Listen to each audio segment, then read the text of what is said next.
soit fertile à te recevoir. Nous voulons être la bonne semence, la bonne terre, Seigneur Esprit Saint. Que ta parole ce soit sans racine en nous.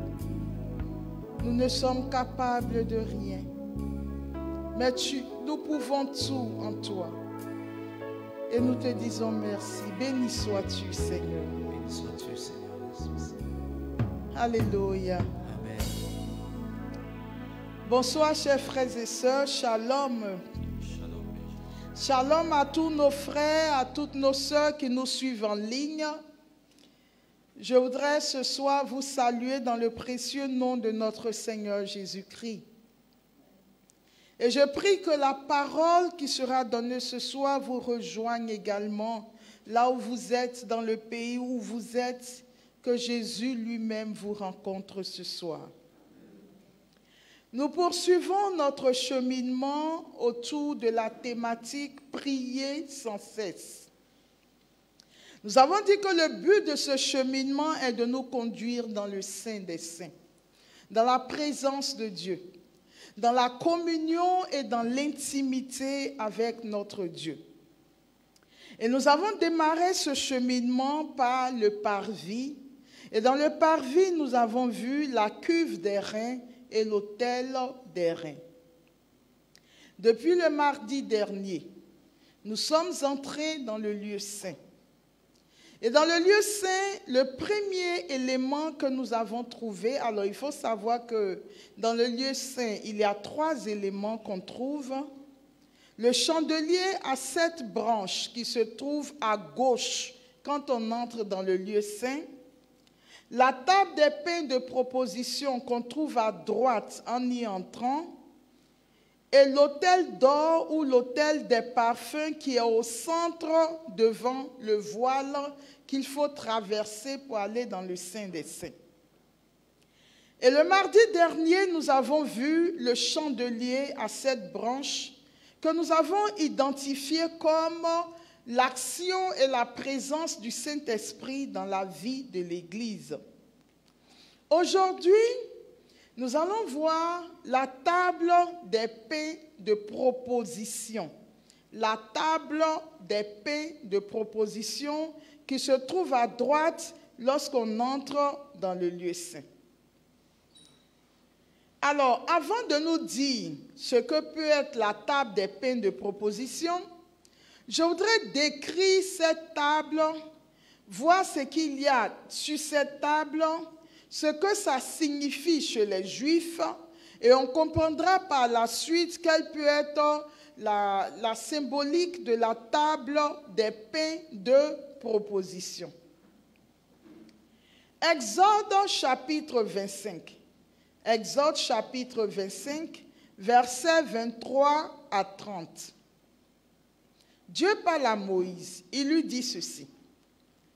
Puis, tu feras une table en bois d'acacia, longue de 2 coudées, large d'1 coudée et haute d'1 coudée et demie.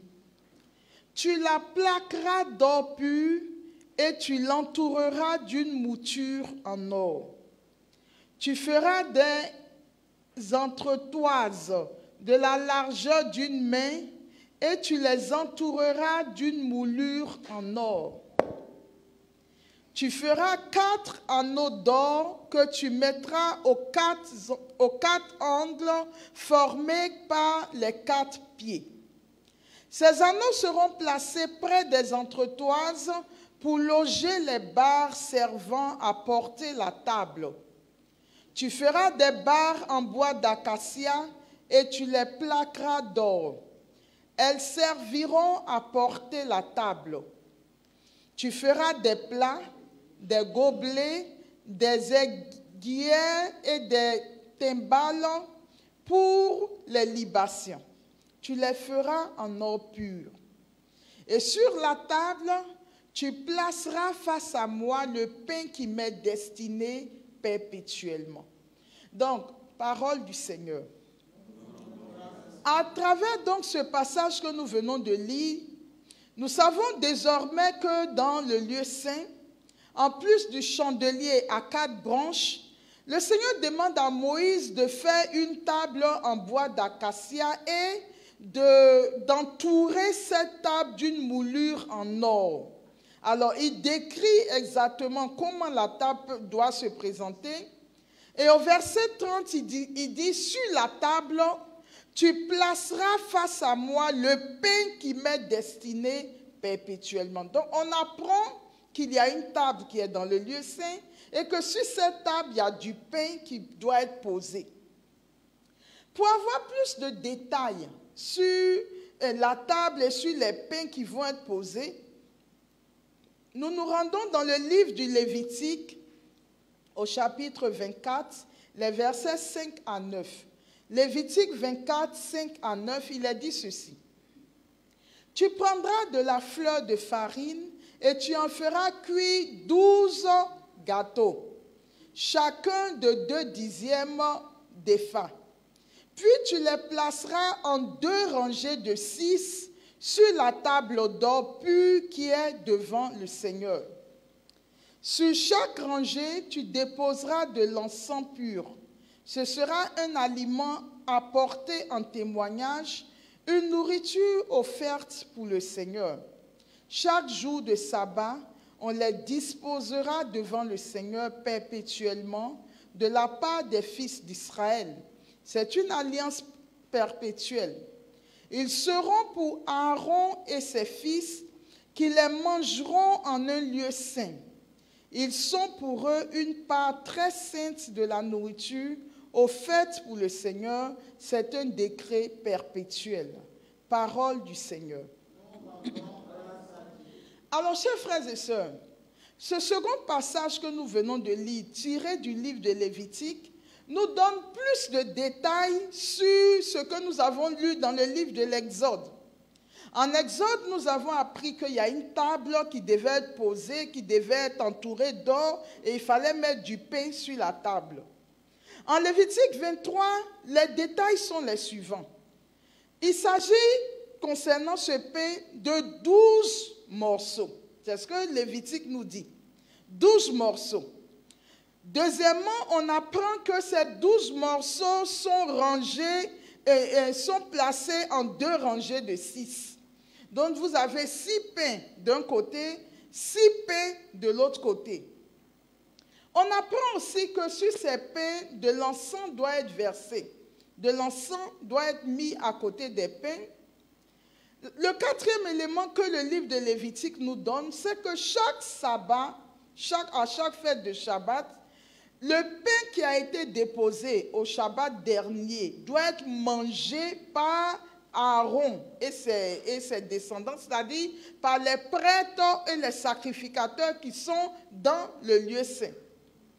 Et on remplace ces 12 morceaux par des nouveaux morceaux. Donc, il y a 4 éléments, 4 ou 5 éléments qu'il faut retenir parce qu'on va descendre dans l'enseignement. Premièrement, dans le lieu saint, il y a la table des pains de préposition sur lesquels il y a du pain.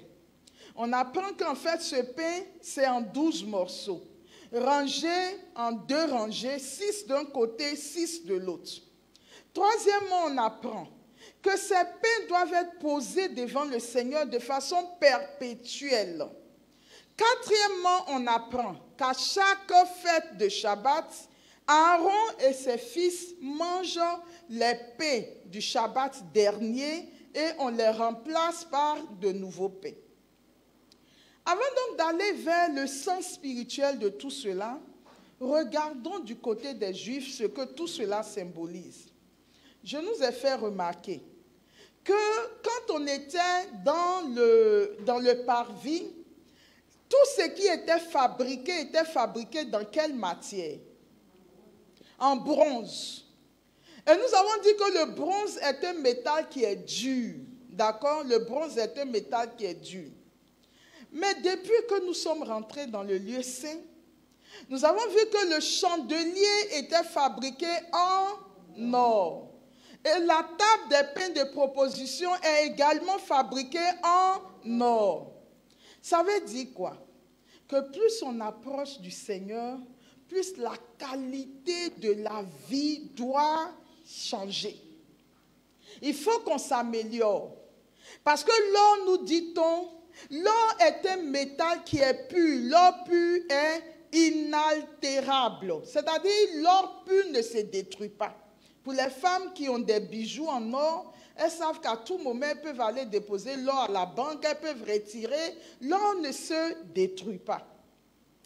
Donc déjà dans le lieu saint, le Seigneur va commencer à mettre dans chacune de nos vies les bases de ce qui fera que notre vie ne se détruira pas sur le plan spirituel, mais notre vie va évoluer vers l'immortalité.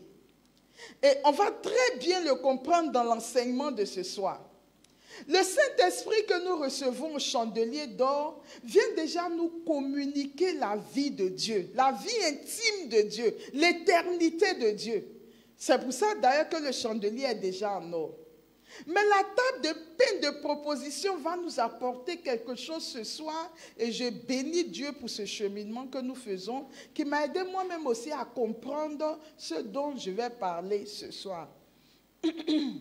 Donc l'or est le critère de l'immortalité. Et Dieu est en train de nous dire, tous les éléments que vous trouverez dans le lieu saint vous préparent déjà à la vie éternelle, à l'éternité de Dieu.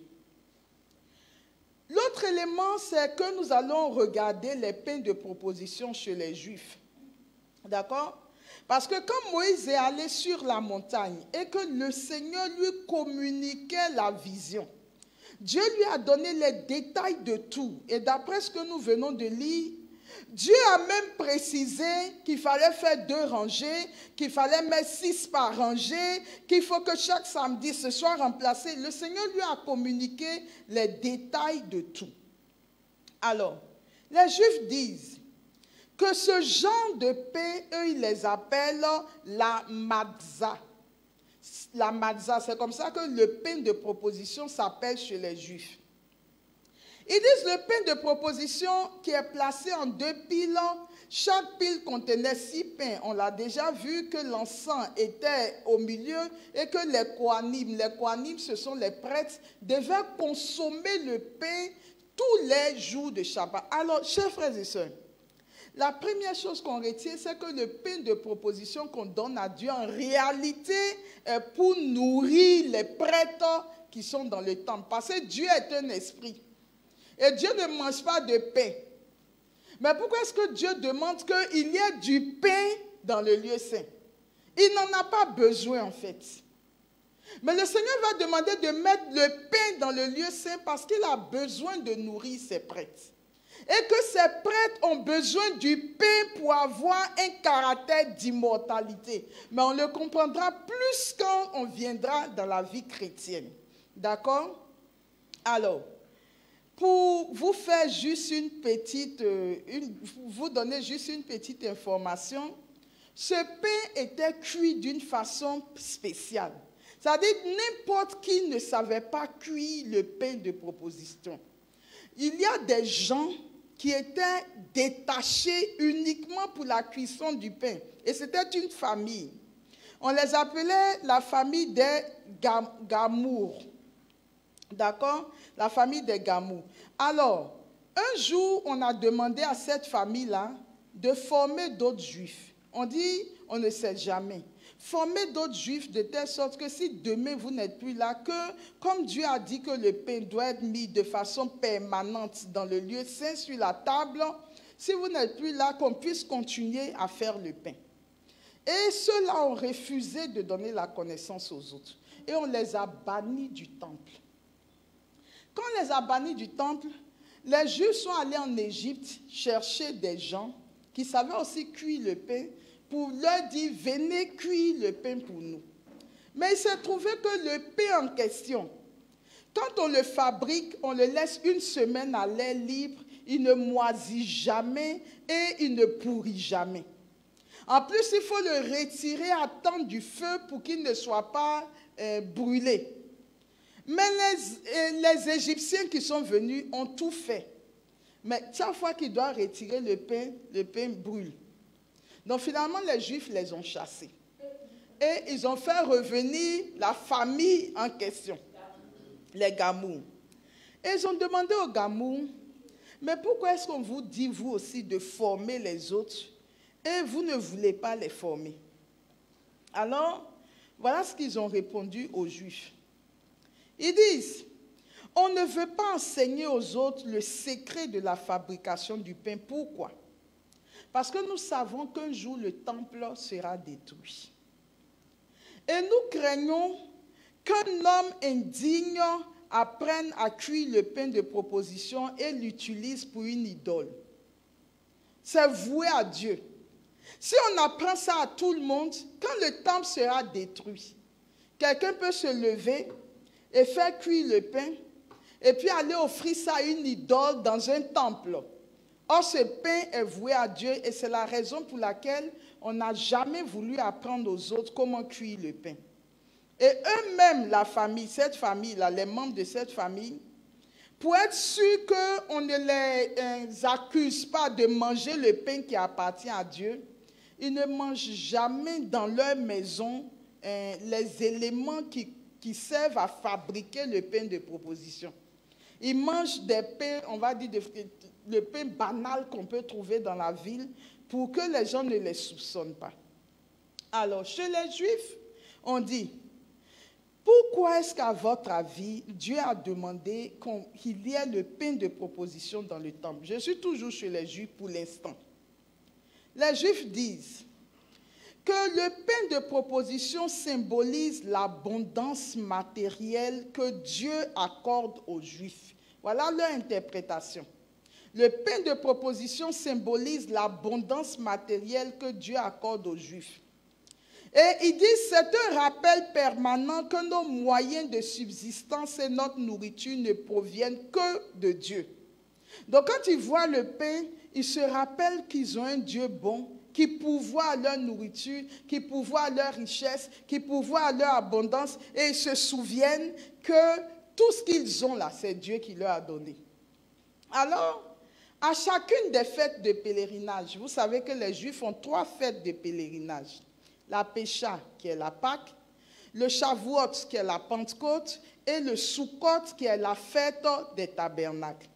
Alors, à chacune des fêtes de pèlerinage, ils montent à Jérusalem. Et même quand ils sont chez eux, on leur dit, si quelqu'un veut devenir riche, il doit pointer ses pieds vers le nord quand il prie. C'est-à-dire quand les Juifs prient là, leurs pieds sont positionnés vers le nord, parce que vers le nord, c'est là qu'est posée la table des pains de proposition. Et ils disent, chaque fois que tu pries en pointant tes pieds vers le nord, le Seigneur se souvient qu'il doit te bénir et la bénédiction, effectivement, s'attache à tes pas. Voici l'interprétation des Juifs. Je vais sortir de la culture juive en m'arrêtant sur le fait qu'il y ait 12 morceaux de pain. Alors, le pain dont nous parlons chez les Juifs, ce n'est pas des petits pains. Un pain pèse 5 kilos. D'accord? Un pain pèse 5 kilos. Donc, vous voyez la taille de la table des pains de proposition. Et 5 kilos, il en faut 6 d'un côté, 6 de l'autre. Maintenant, pourquoi Dieu demande à ce qu'il y ait 12 morceaux de pain? On peut se dire simplement parce que ça représente les 12 tribus d'Israël. D'accord? Donc, les 12 tribus d'Israël sont matérialisées également dans ce pain. Mais plus tard, ça peut nous faire penser, alors quand ce sont les 12 tribus, ça nous fait penser à toute la nation d'Israël. Mais si on pense aux 12 apôtres, ça nous fait penser à toute l'Église. Voici ce que je peux dire concernant les Juifs et la table des pains de proposition. Mais le Seigneur a demandé que ce soit un décret éternel, que devant lui, il doit toujours avoir les pains. Rentrons maintenant dans la signification chrétienne et spirituelle de la symbolique de la table des pains de proposition.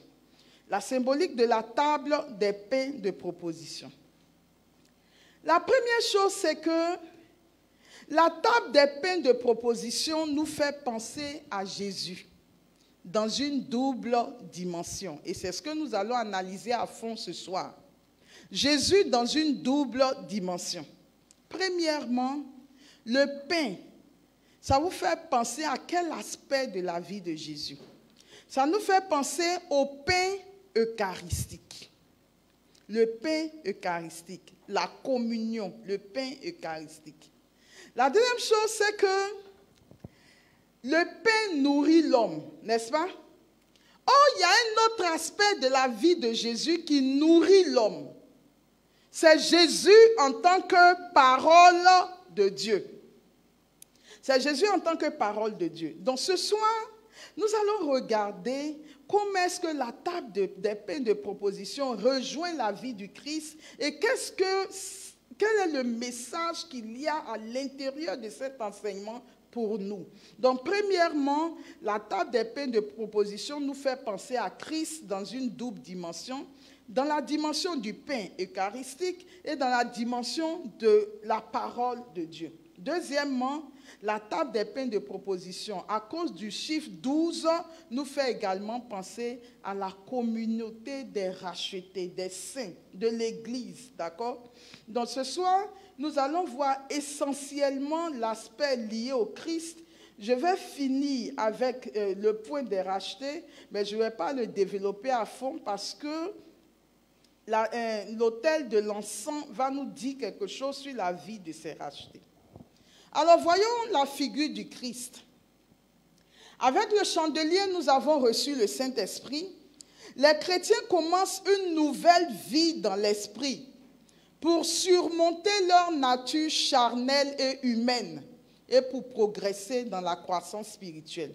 Le Saint-Esprit est venu, on a dit, il vient pour nous communiquer la vie de Dieu, pour crucifier la chair, pour nous faire aller de l'avant. D'accord ? Et avec l'aide du Saint-Esprit, les chrétiens doivent triompher de leur nature humaine et des voies de ce monde. Et Jean, dans son évangile au chapitre 16, verset 13 dit, en parlant du Saint-Esprit, je veux m'arrêter au verset 14, vous prenez toute la référence, mais je m'arrête essentiellement au verset 14. Jésus dit, quand il viendra l'Esprit, lui me glorifiera, car il recevra ce qui vient de moi pour vous le faire connaître. Le Saint-Esprit qui vient, nous dit Jésus, vient pour glorifier Jésus et faire connaître la vie du Christ aux disciples. Donc, le chandelier nous a parlé de l'action du Saint-Esprit dans l'Église. Mais quand le Saint-Esprit vient, ça va pour mieux nous expliquer des aspects de la vie du Christ. Et Jésus dira, alors je prends maintenant le point de Jésus comme pain eucharistique. Jésus comme pain eucharistique. En Jean le chapitre 6, versets 48 à 51, Jésus dit ceci, « Moi je suis le pain de la vie. Moi je suis le pain de la vie. Au désert, vos pères ont mangé la manne et ils sont morts. Mais le pain qui descend du ciel est tel que celui qui en mange ne mourra pas. Moi, je suis le pain vivant qui est descendu du ciel. Si quelqu'un mange de ce pain, il vivra éternellement. Le pain que je donnerai, c'est ma chair donnée pour la vie du monde. » Ce passage est important, chers frères et sœurs.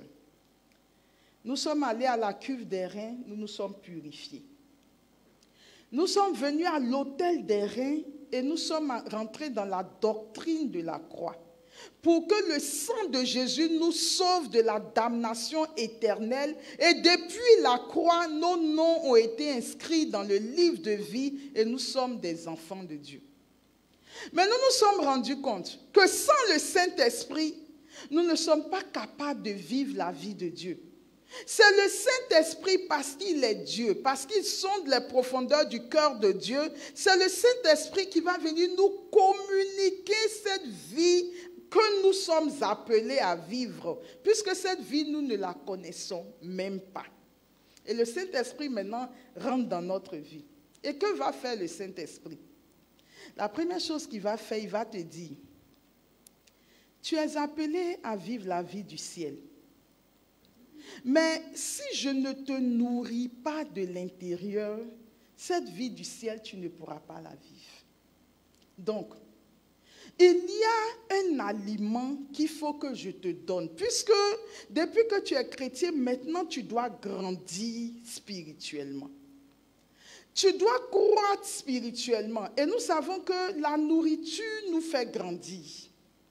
Donc, il y a une nourriture que je dois te donner. Cette nourriture, tu en as besoin pour ta croissance spirituelle. Et cette nourriture, l'un de ses aspects, c'est que tu es amené à consommer chaque jour le corps du Christ. Nous avons vu que nous sommes les nouveaux sacrificateurs, n'est-ce pas? Si les prêtres de l'Ancien Testament devaient consommer chaque Shabbat le pain qui est sur la table de proposition, nous, en tant que les nouveaux prêtres, à chaque célébration eucharistique, il nous faut consommer le corps du Christ. Et c'est Jésus lui-même qui dit, le pain que je te donnerai, il dit, moi je suis le pain vivant qui est descendu du ciel. Si quelqu'un mange de ce pain, il vivra éternellement. Le pain que je donnerai, c'est ma chair donnée pour la vie du monde.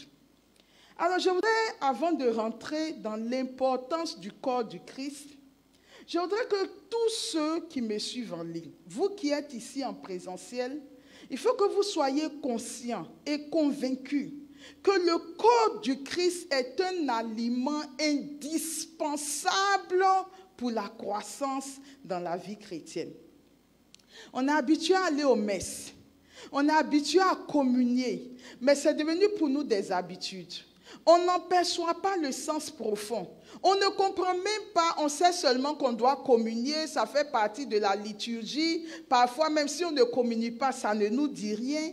Mais en réalité, le Saint-Esprit vient nous communiquer la vie du ciel. Et dans cette vie du ciel, pour pouvoir grandir, pour pouvoir croître, pour pouvoir ressembler de plus en plus à ce que Dieu est, pour se rapprocher de l'éternité bienheureuse, il nous faut une nourriture qui va développer en nous la vie du ciel. D'accord?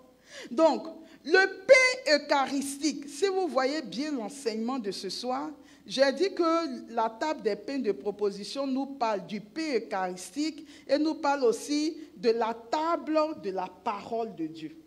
Or, nous voyons qu'à la messe, c'est essentiellement ces deux tables qui sont là. La table de la parole et la table eucharistique. Et ce soir, la table des pains de proposition vient nous dire qu'à elle seule, elle va remplir ces deux fonctions de table eucharistique et de table de la parole de Dieu. Maintenant, je veux regarder avec vous, en réalité, la communion qu'on prend là, qui est le corps du Christ là. Qu'est-ce que ça fait réellement dans nos vies? Et c'est en préparant cet enseignement que j'ai découvert en fait quelle est la puissance de l'Eucharistie, quelle est la puissance du pain que nous consommons, qui n'est rien d'autre que le corps du Christ. Alors, je voudrais ici m'appuyer sur l'écrit de quelqu'un que je trouve très profond. C'est un dominicain. Il parle de l'assistance à la messe comme source de sanctification. Le Père Garrigou. Voilà ce qu'il dit. Il dit la sanctification de notre âme se trouve dans une union chaque jour plus intime avec Dieu. Union de foi, de confiance et d'amour. Donc, pour qu'on soit sanctifié dans notre vie de chrétien, il faut que nous soyons chaque jour un peu plus unis à Dieu, qu'on grandisse dans la communion et dans l'intimité avec Dieu. C'est-à-dire, mon union avec Dieu aujourd'hui doit être moins que celle de demain. C'est-à-dire, chaque jour, je grandis dans l'intimité avec Dieu. Il dit, dès lors, l'un des plus grands moyens de sanctification est l'acte le plus élevé du culte chrétien. Et l'acte le plus élevé du culte chrétien, c'est la participation au sacrifice de la messe. Combien d'entre nous font la messe? Moi en premier. sans percevoir toute la profondeur et la valeur mystique de la messe. C'est devenu pour moi et pour vous, j'imagine, des rituels. Ça rentre dans le culte, le dimanche, on sait qu'on doit aller à la messe, on va à la messe. Mais ici, il nous dit que l'acte le plus élevé du culte chrétien, c'est la participation au sacrifice de la messe.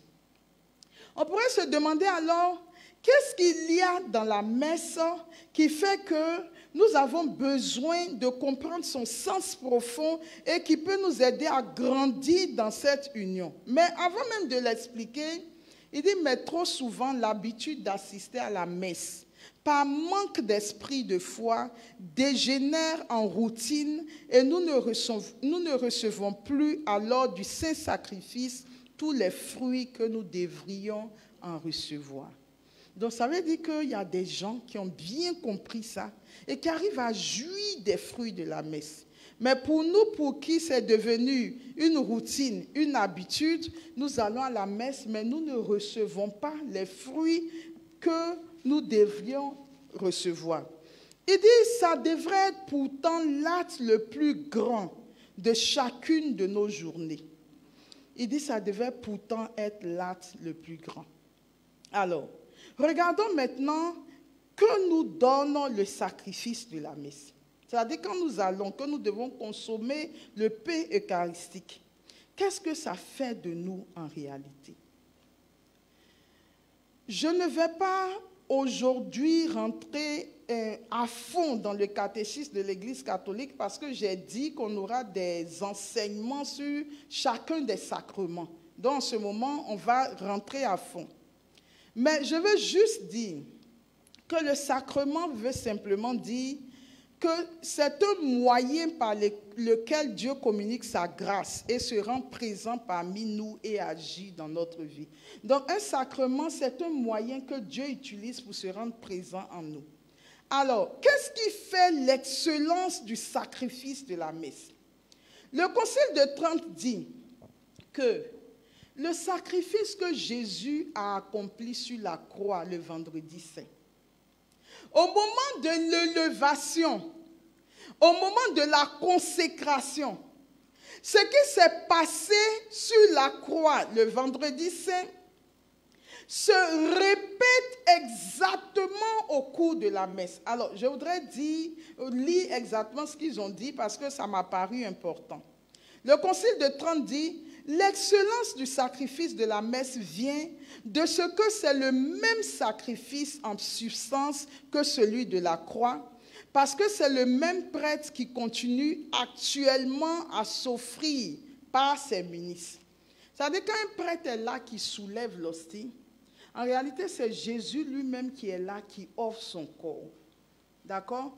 Donc au-delà de la matérialité du prêtre que nous voyons, il y a un autre être spirituel derrière le prêtre, et c'est Jésus lui-même, qui continue à offrir son corps en sacrifice pour le monde.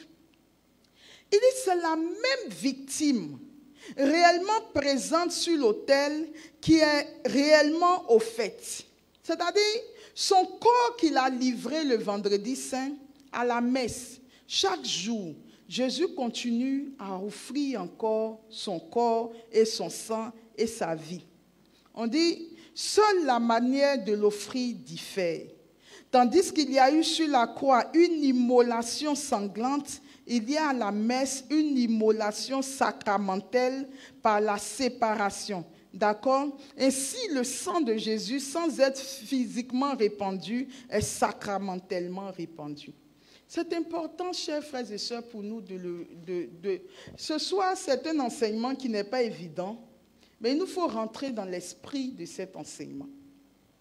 À chaque célébration eucharistique, quand nous sommes assis, on voit le prêtre, après le Sanctus, qui élève l'hostie et qui demande à Dieu de transformer cette hostie en corps du Christ. Nous, on est assis là, on assiste à ça.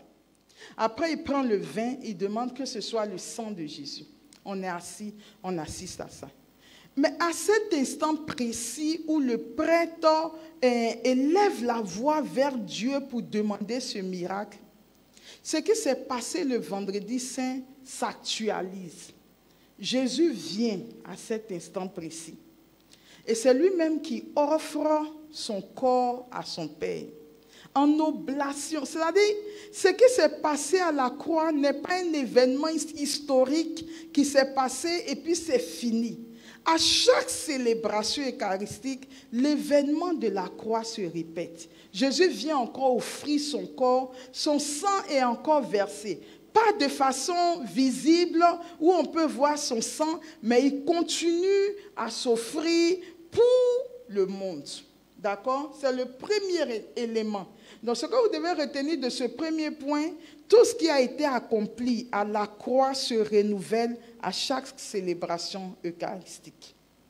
Le vendredi saint se retrouve à chaque célébration eucharistique où Jésus se donne. Alors, Saint Jean Chrysostome dit ceci. Lorsque vous voyez à l'autel le ministre sacré élevant vers le ciel la sainte hostie, n'allez pas croire que cet homme est le véritable prêtre, mais élevant vos pensées au-dessus de ce qui frappe vos sens, c'est-à-dire au-dessus de ce que vous voyez et entendez, considérez les mains de Jésus-Christ invisiblement étendues. Il dit en plus, le prêtre que nous voyons de nos yeux de chair ne peut pénétrer toute la profondeur de ce mystère, mais au-dessus de lui, il y a eu l'intelligence et la volonté de Jésus qui est le prêtre principal. C'est-à-dire le prêtre même qui célèbre l'Eucharistie là. Parfois lui-même ne comprend pas tout le mystère qu'il est en train de célébrer. Mais considérez que derrière le prêtre, il y a Jésus lui-même qui est en train de continuer à s'offrir.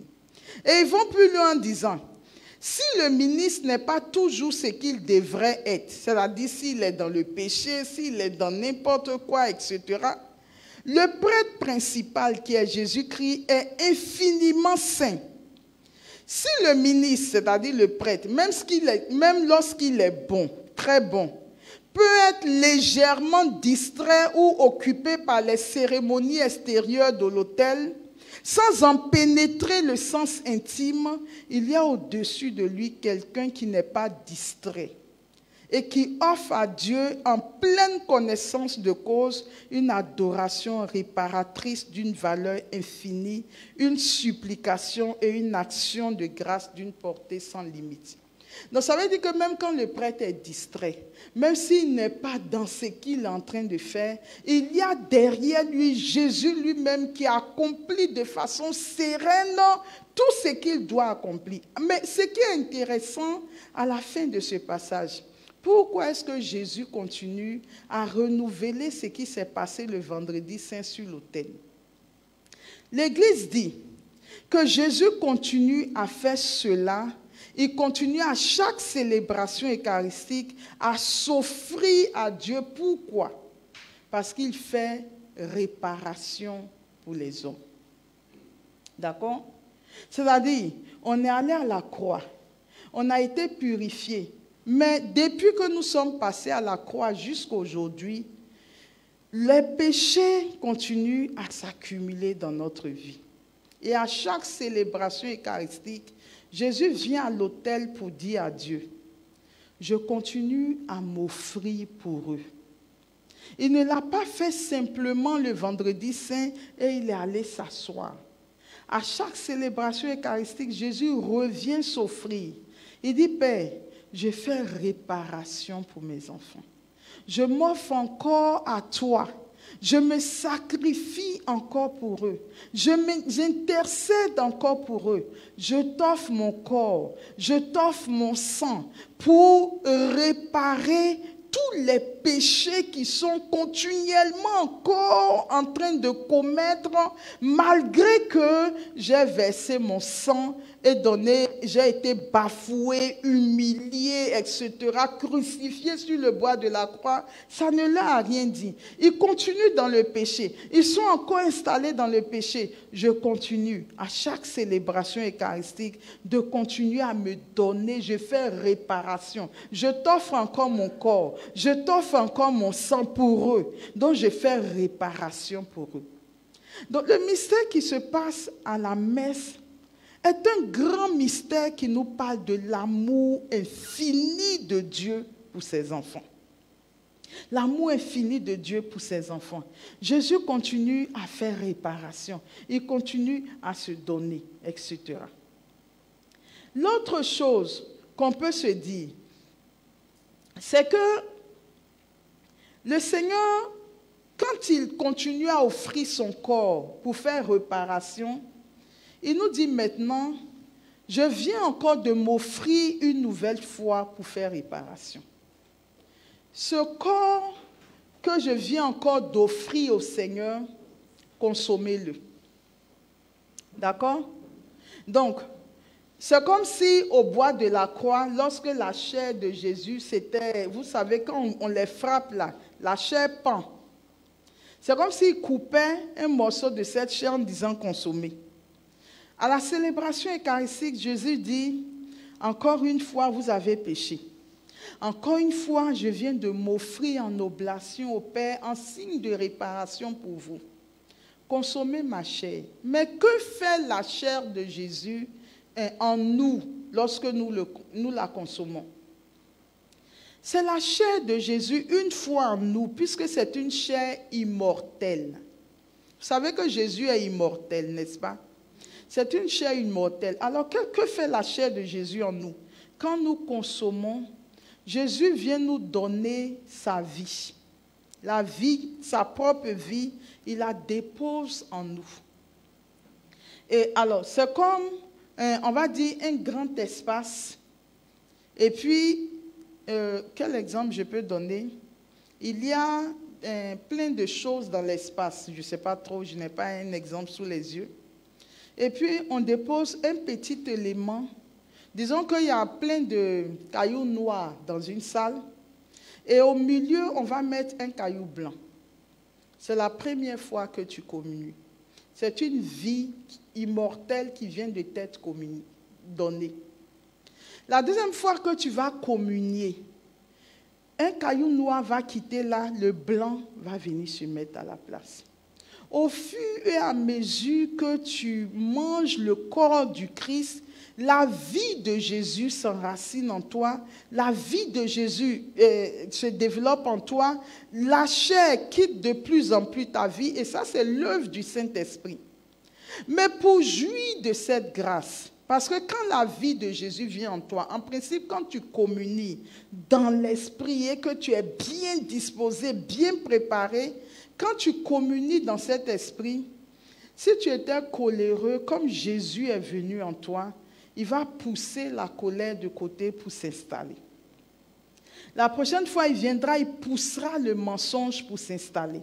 Donc, au fur et à mesure que tu communies, ce n'est plus toi qui vis, c'est Christ qui vit en toi, puisque Christ va repousser vers les limites de ta vie tout ce qui relève de la chair, et lui va de plus en plus prendre la place en toi, et à un moment donné, quand tu es dans de bonnes dispositions, le temps de t'en rendre compte, tu vois qu'il y a beaucoup de choses qui étaient toi, mais qui n'existent plus, qui ont disparu. Parce que Christ vient de plus en plus en toi et il te communique son immortalité. Voilà pourquoi Jésus dit, si quelqu'un mange ma chair et boit mon sang, il aura la vie éternelle. Parce que notre vie ne peut pas être éternelle.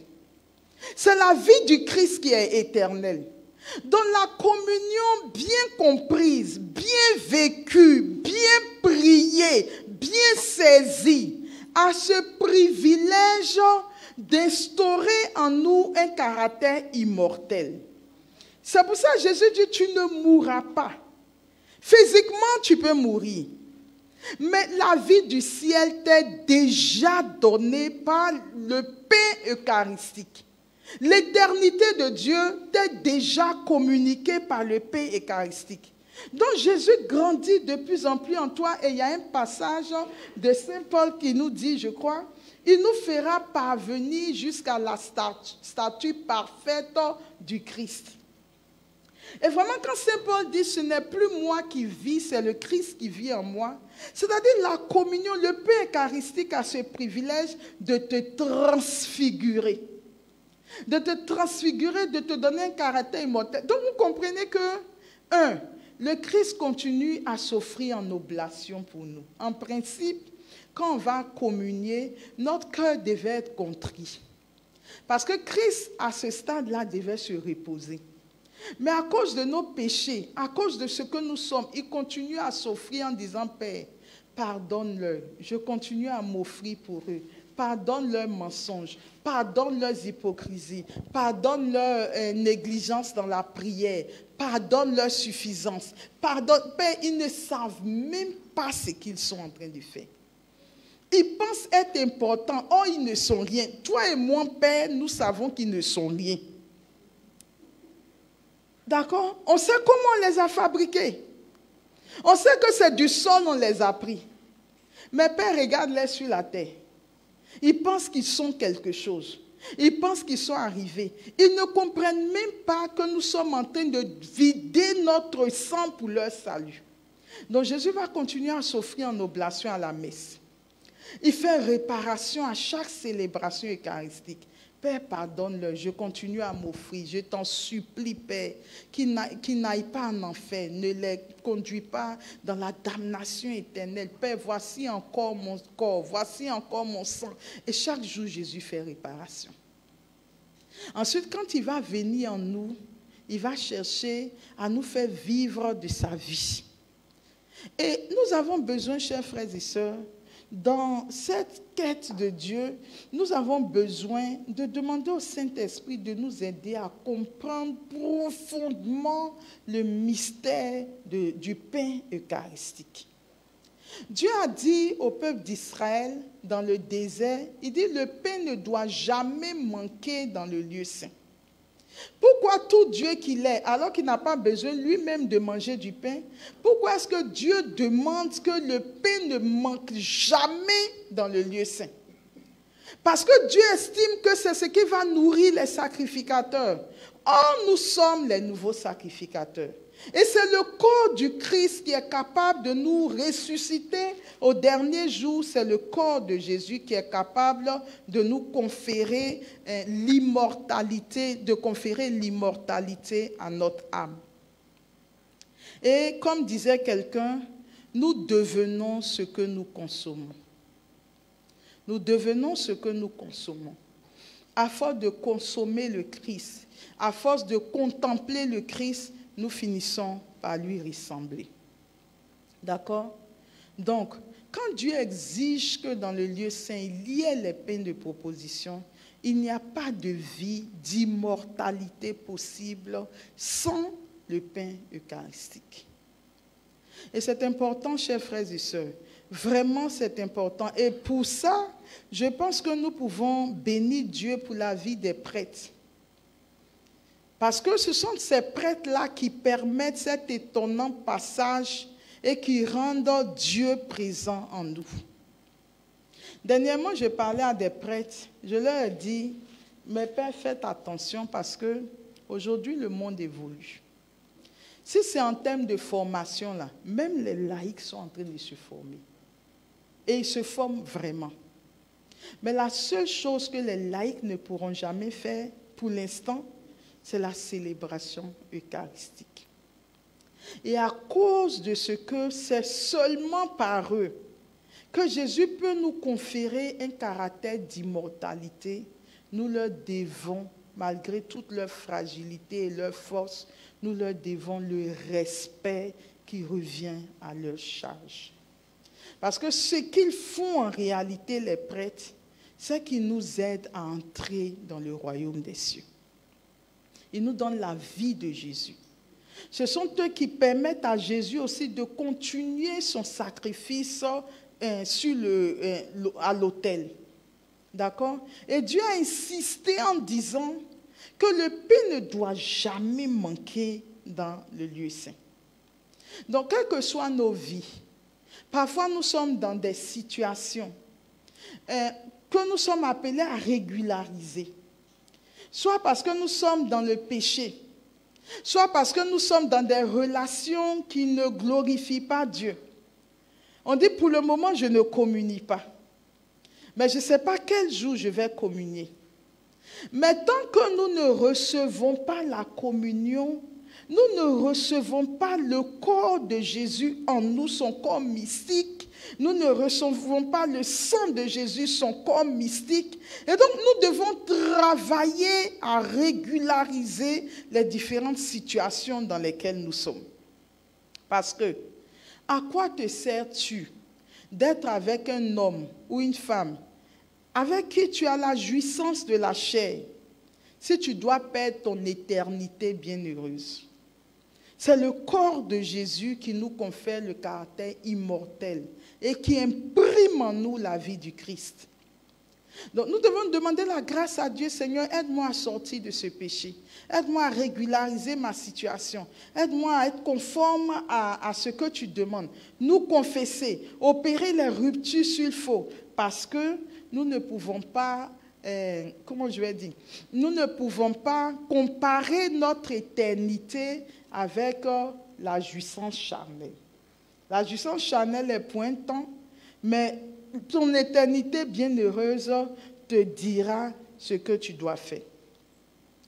Ton éternité bienheureuse, c'est pour toujours. Et à ce moment-là, si tu as raté ton ciel, tu auras joui de ce que tu fais en ce moment sur la terre, juste pour quelques années, mais après, le diable récupérera ton âme à vie.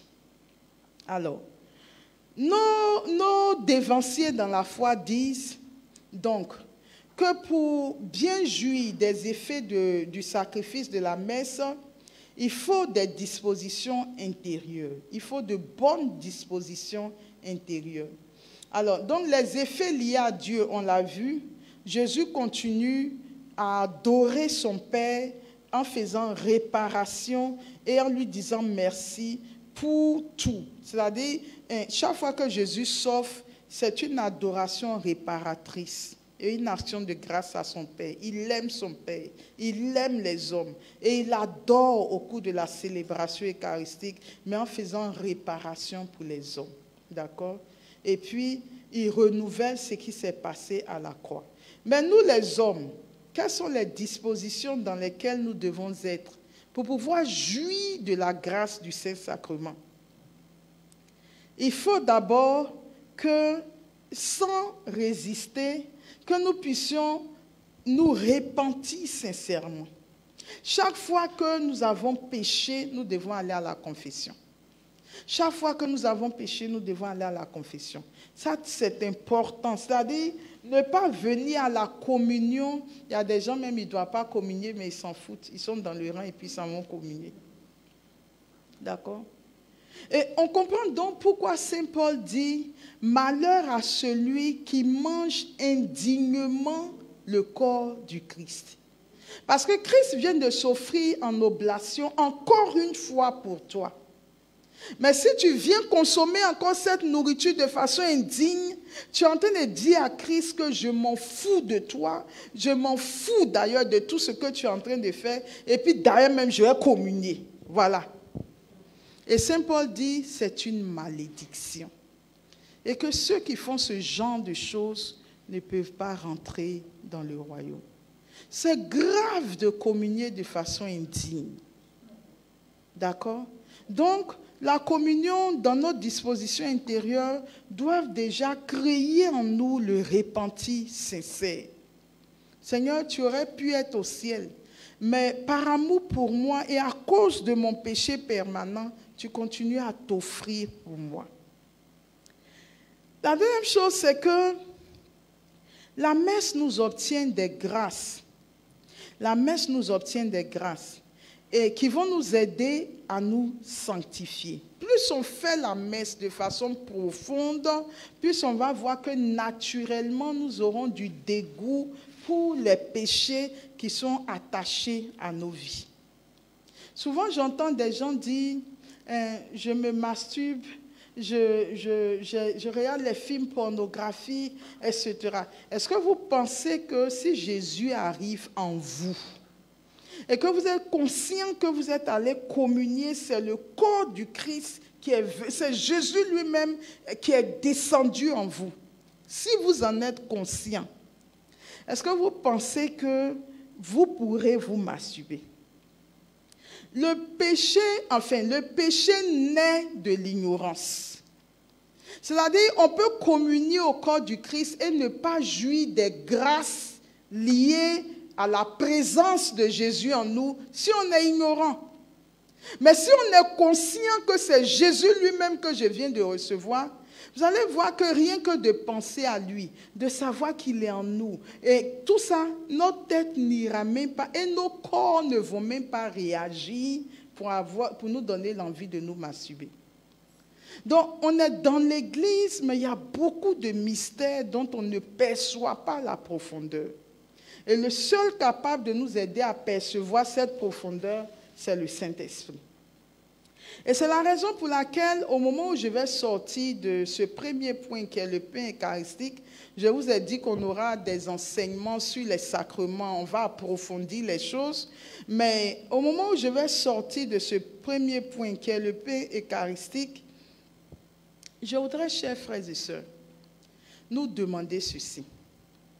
Avant d'assister chaque jour à la messe, demandons la grâce au Saint-Esprit de nous aider à rentrer dans le mystère de cette célébration eucharistique.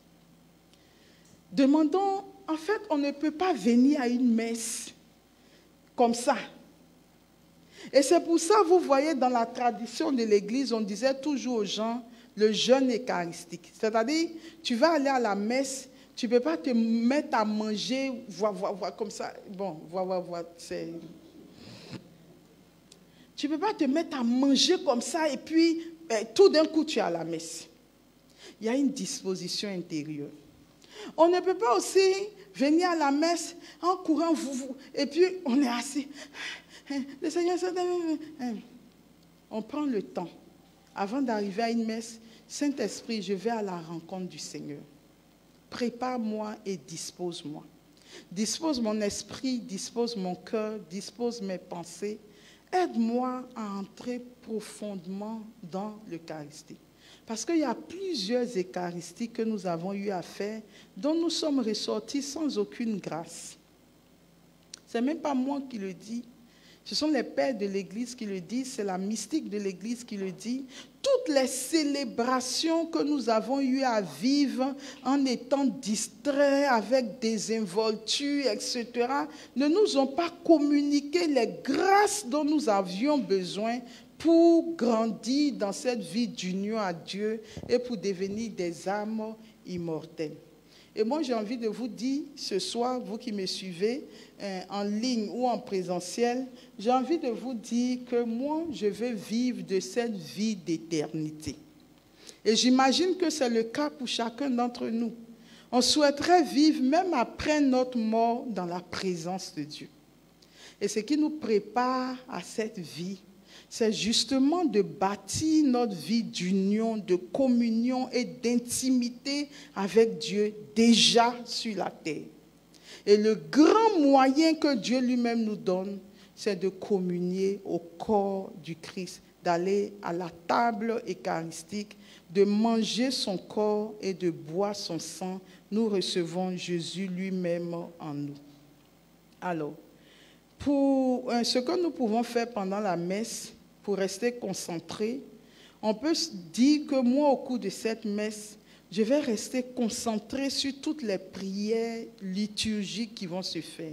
Le Confiteor, le Credo, tout ce qui est prière, le Gloria. Je vais rester focus sur les paroles, m'imprégner de ces paroles. Ça m'aide à bien vivre la messe. Pour d'autres, ça va être de se rappeler tout ce que Jésus a fait pour nous sur le bois de la croix. Pour certains, ça va être de se connecter aux paroles des chants. En tout cas, au cours d'une messe, nous devons trouver l'élément qui nous maintiendra présents pendant la messe. Alors, je vous déconseille alors de façon violente d'utiliser vos portables pour lire, pour suivre les tests les lectures pendant la messe. C'est un véritable moyen de distraction. Donc ne le faites pas. Méditez les textes avant de venir à la messe. D'accord? Ayez un temps de méditation. Ce n'est même pas pour faire de la publicité. C'est quelque chose que je pratique, que je vous conseille pour ceux qui ne le font pas. Vous avez des gens qui commentent les textes de la messe et nous recevons ces commentaires la veille au soir ou parfois les matins. Il y a une qui est très célèbre, que tout le monde connaît, c'est Marie-Noël Tabout. Elle va commenter tous les textes de la messe. Vous avez la possibilité d'écouter, de voir les commentaires, de méditer. Tout ça nous prépare à aller à la rencontre de Jésus. Parce que, chers frères et sœurs, si nous venons à la messe, parce que l'Église a dit que nous devons y être, que Dieu a dit, tu sanctifieras le jour du Seigneur.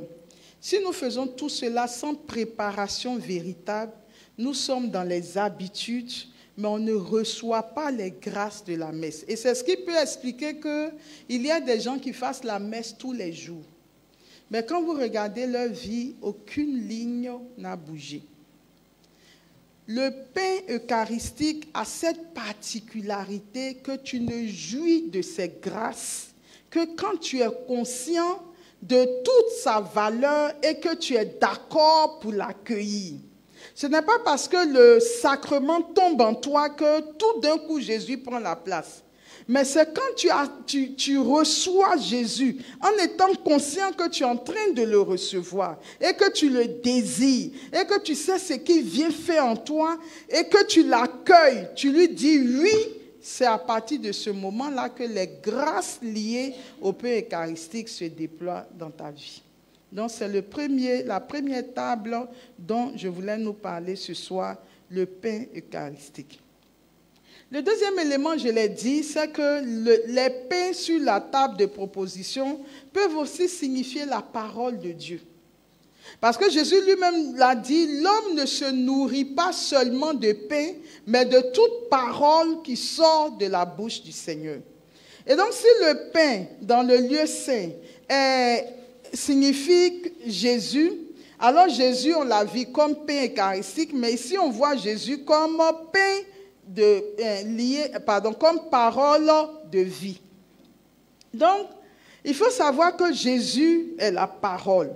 Jésus est la parole et on le voit bien dans le prologue de Jean, Jean chapitre 1, les versets 1 à 5 et le verset 14. Alors le verset 1, c'est juste ça que je vais lire, 1 et 2. Au commencement était la parole et la parole était auprès de Dieu et la parole était Dieu. Donc, Jésus est la parole.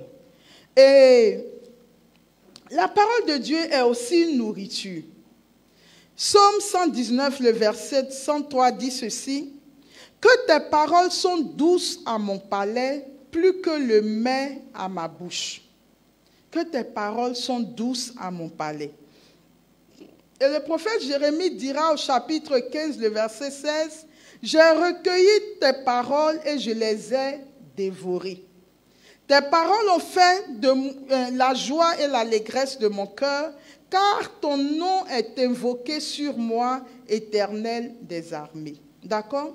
Donc, la parole de Dieu est également une nourriture. Et pour revenir dans le lieu saint, Dieu dit que le pain doit être en permanence sur la table des pains de proposition et que les sacrificateurs doivent manger de ce pain. Ça veut dire aussi qu'un chrétien ne peut pas croître sans la parole de Dieu au cœur de sa vie. On ne peut pas avancer dans la vie spirituelle sans que la parole de Dieu n'occupe une place essentielle, fondamentale, et j'allais dire, c'est-à-dire ça ne peut pas être autrement. D'accord? C'est pour ça que Dieu dit ça sera de façon perpétuelle. Alors souvent j'entends des gens dire que le Saint-Esprit m'a dit de faire ça. Le Saint-Esprit m'a dit de faire ça. Le Saint-Esprit m'a dit de faire ça. La seule question que je leur pose, quelle est la place de la parole de Dieu dans ta vie? Et puis, certains En tout cas, si vous me répondez que c'est vrai, j'aime la parole, mais j'ai du mal à lire la parole, et quand je commence, je laisse tomber. Après, je dis, mais le Saint-Esprit te donne toujours des messages. Tu as des visions, tu as des songes, tu as des prophéties, tu as des révélations. Mais la seule chose fondamentale que le Saint-Esprit est venu faire sur la terre, c'est comme il a peur de toi, il ne le fait pas.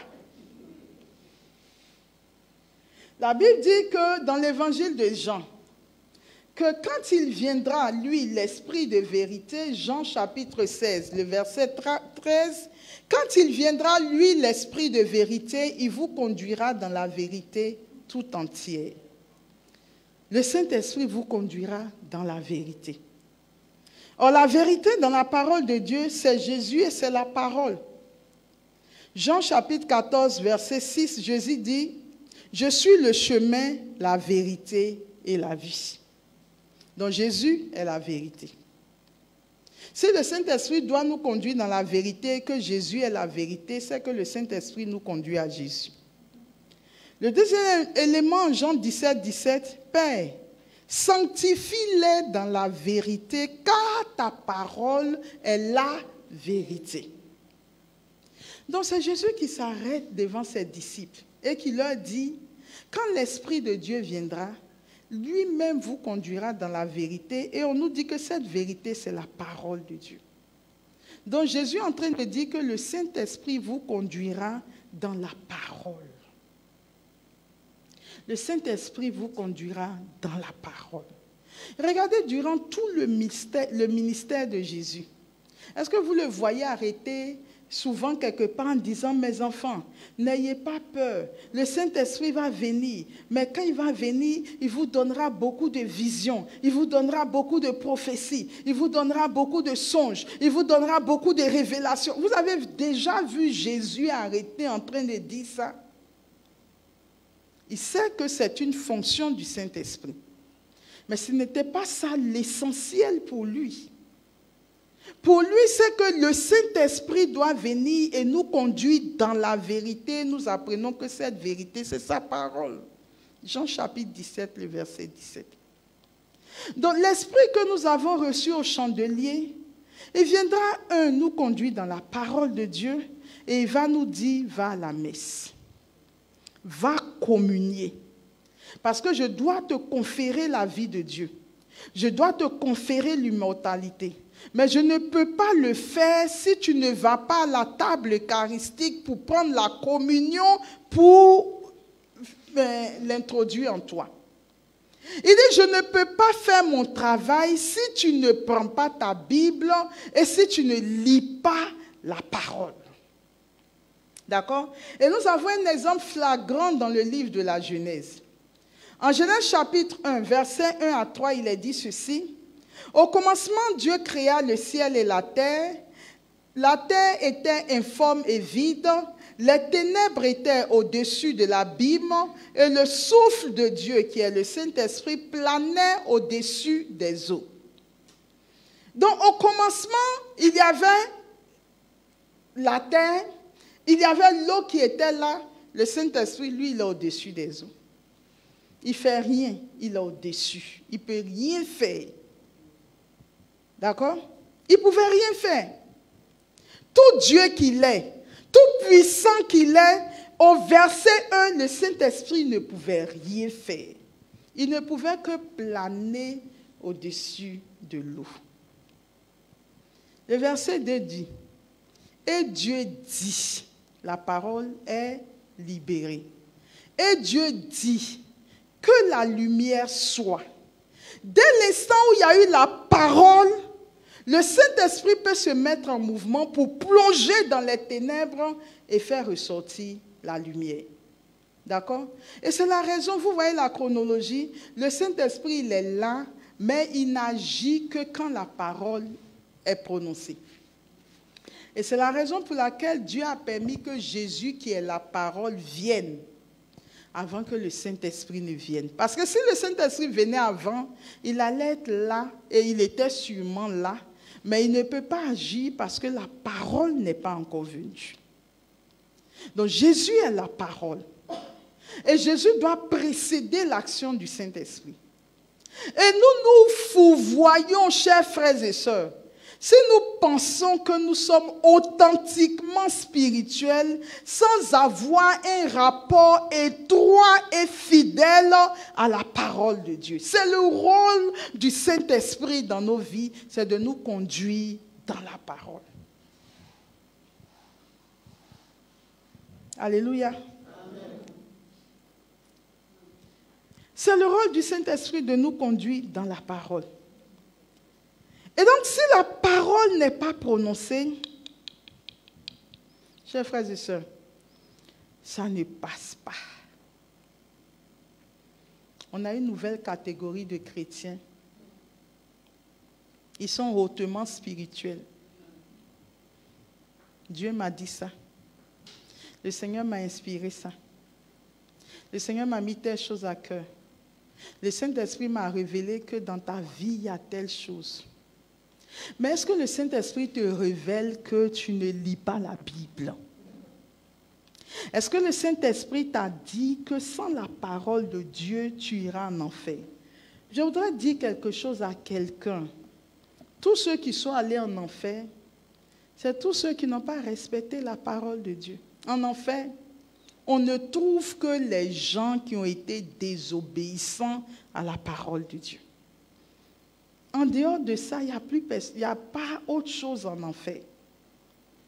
C'est ceux qui ont désobéi à la parole de Dieu qui se retrouvent en enfer. Et donc le Saint-Esprit, quand il vient, il te dira, attache-toi à la parole.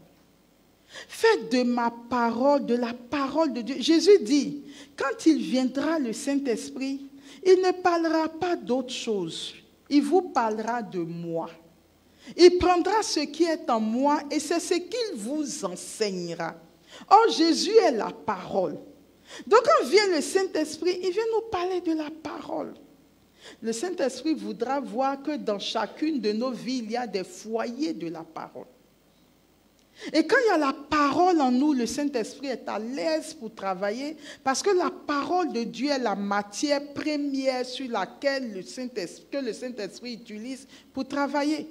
Et si nous sommes vides à l'intérieur de nous-mêmes, le Saint-Esprit a des problèmes pour travailler dans nos vies. Et c'est ce qui fait que nous pouvons être des chrétiens charnels. On a donné notre vie à Dieu, mais rien dans notre vie ne dit Dieu. Nos caractères, nos comportements, nos façons d'être, nous sommes le centre de nos vies. Tout doit tourner autour de nos vies.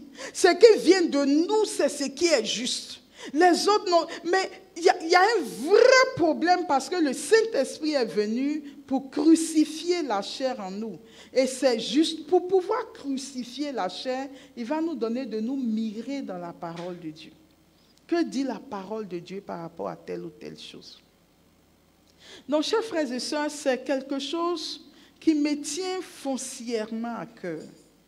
J'ai un grand désir que nous cheminions tous vers l'éternité de Dieu.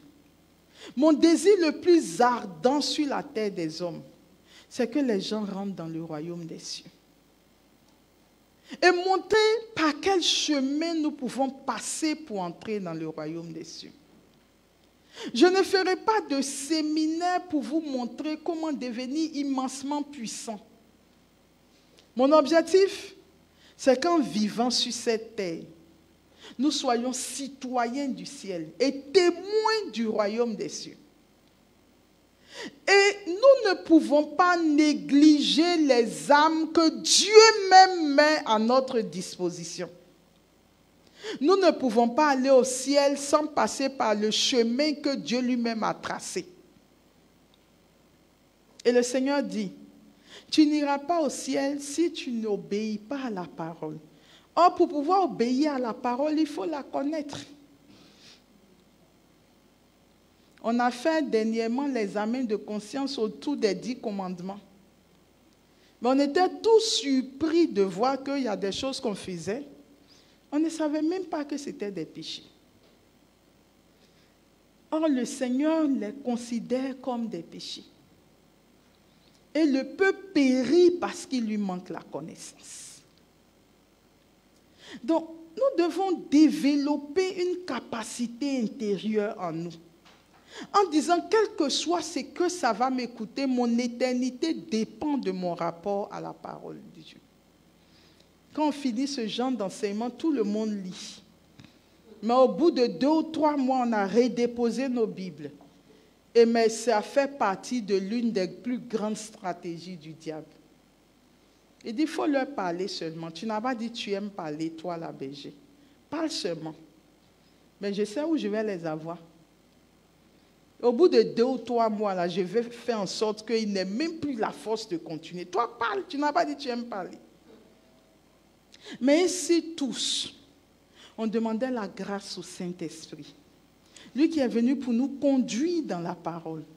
Et si on lui demandait cette grâce extraordinaire de nous aider, que pour une fois dans notre vie, que nous nous attachions à la parole et que plus jamais nous ne nous en détachions. Parce que c'est la clé de notre entrée dans le royaume. Chers frères et sœurs, Saint Paul l'a dit à son fils Timothée, que personne ne méprise ton jeune âge.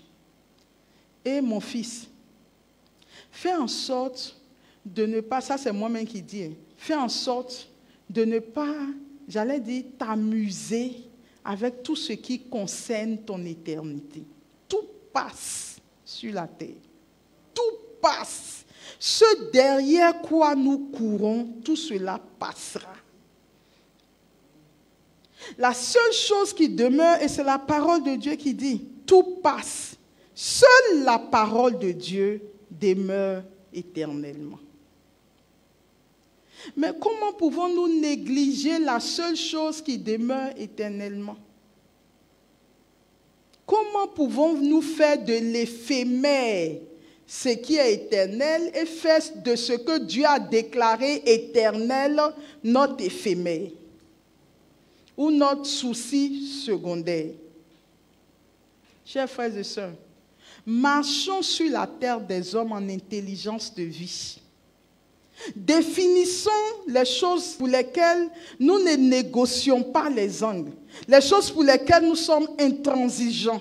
Notre éternité doit peser de tout son poids dans la balance de notre vie et les moyens qui y vont avec.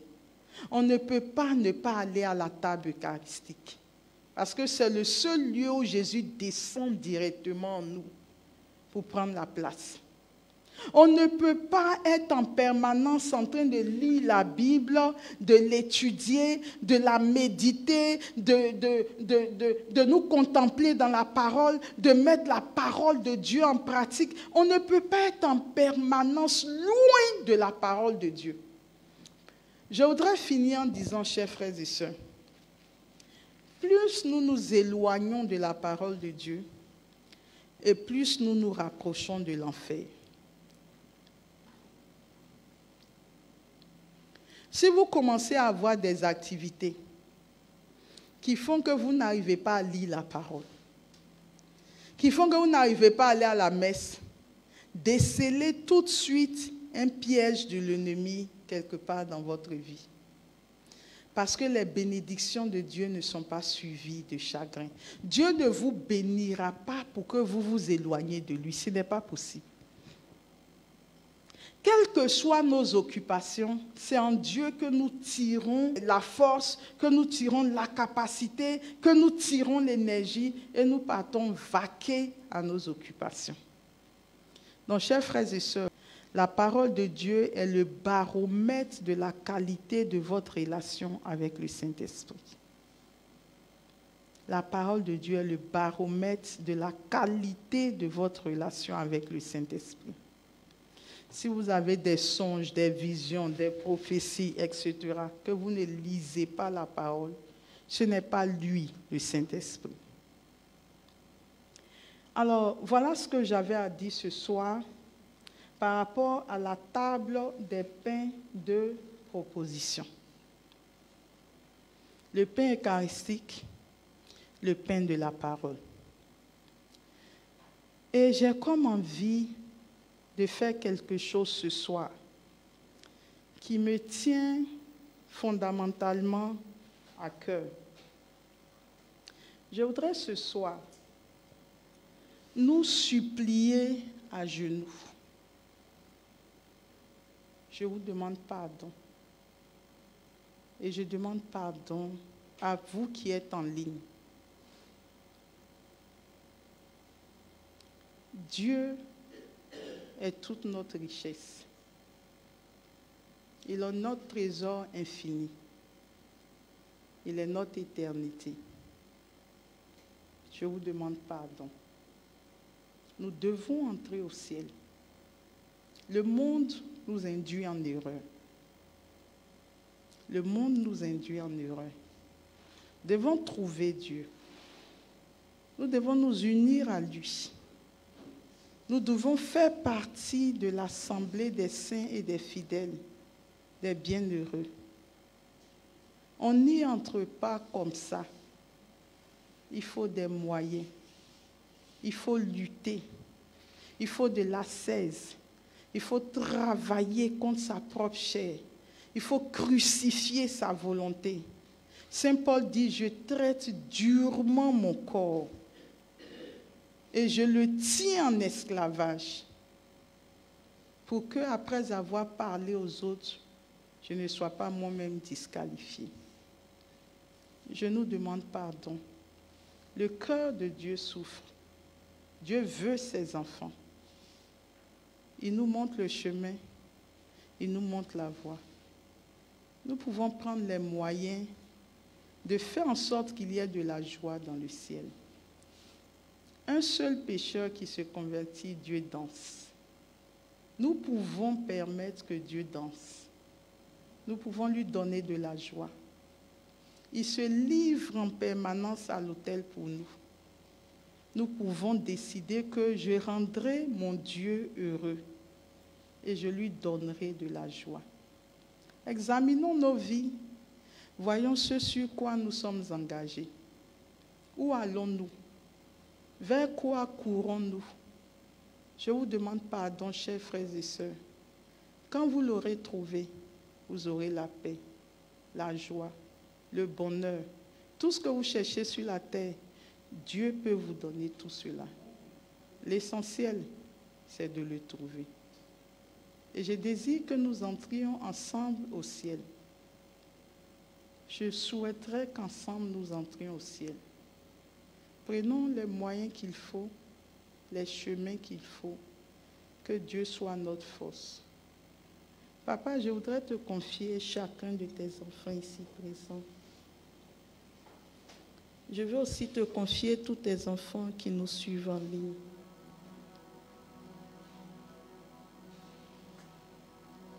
Tu vois, dans une des apparitions de la Vierge, elle a dit qu'en une seconde, des millions d'âmes sont chaque jour précipitées dans les enfers. Nous ne voulons pas faire partie de ces âmes qui vont aux enfers. Et nous voulons prier pour toutes ces âmes qui s'égarent. Je prie, Père, que dans notre génération, tu élèves une nouvelle génération de saints. Notre monde a besoin de rencontrer des saints. Notre monde a besoin de rencontrer des chrétiens authentiques. Notre monde a besoin de rencontrer de véritables enfants de Dieu. Père, au nom de Jésus, je t'en supplie, fais des saints au milieu de nous. Que nos vies soient sanctifiées. Que ton règne descende, Seigneur, dans chacun de nos cœurs. Neutralise, Père, je t'en supplie, les effets de Satan et de ses suppôts sur nos vies. Donne-nous une claire vision de ce que tu attends de nous. Reçois nos vies en sacrifice vivant. Renouvelle nos intelligences et nos pensées. Père, je t'en supplie, pour chacun de tes enfants en ligne, rejoins-les, touche-les, transforme nos vies, Nous avons besoin de toi. Nous avons besoin de toi. Nous avons besoin de toi.